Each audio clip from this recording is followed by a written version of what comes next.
Yeah, that's very important. It has a confusing name, and many times people refer to coenzyme Q10 as an enzyme. And it's important to realize that coenzymes are very small molecules that are absolutely essential for the function of a large enzyme system. Most vitamins are coenzymes or cofactors for different enzymes in our body.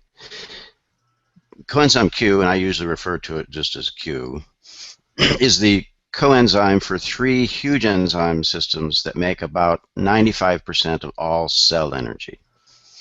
So it's an absolutely essential cofactor in energy production in all our cells. So if you wanted to think of CoQ10 and describe its functions maybe in just two words, one would be energy, and the other is defense. It's a remarkable free radical scavenger. And it's located primarily in the powerhouses of our cells, in the mitochondria.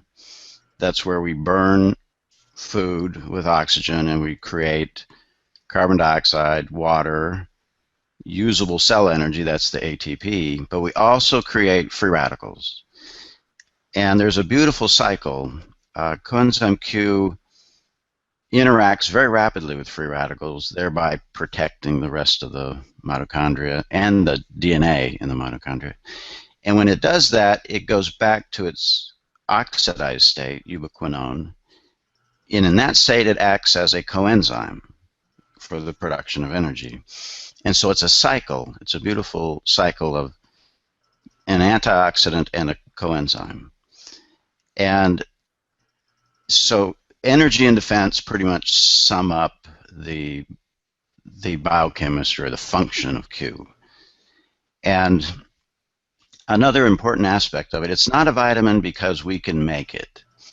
We make Q very well when we're young, and interestingly, and I think particularly for your audience, Q, which remember is essential for energy, it peaks at exactly the same time you have your peak Olympic athletic performance, late teens up to maybe mid-20s. And I'm sure we've all heard the term with these elite athletes that once they get up into their mid-30s, they're over the hill. Well, their Q levels are already starting to drop because their ability to make it starts to decline after, say, mid-20s. And the exception to this drop in Q as we age is those few people who still eat a fair amount of foods that are very high in Q. And these are mostly organs that work all the time. So heart muscle has the highest concentration of Q. So if you added some chicken hearts to your stew or your chili, you get a lot of Q. If you fry up some liver once a week, you know, organs that work 24/7 use a lot of energy, so they're the highest sources of Q. And if you don't eat much in the way of hearts and livers and kidneys, your Q levels will drift down as you age.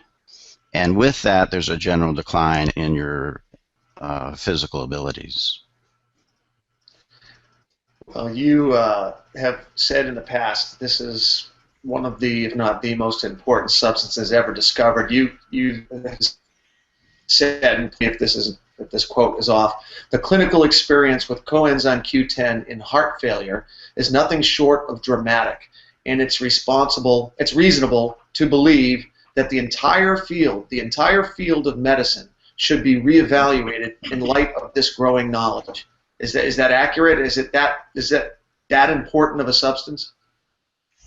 Yes, it is that accurate, and it is the first time in medicine that we've been able to fundamentally and dramatically, I might add, improve all cell function.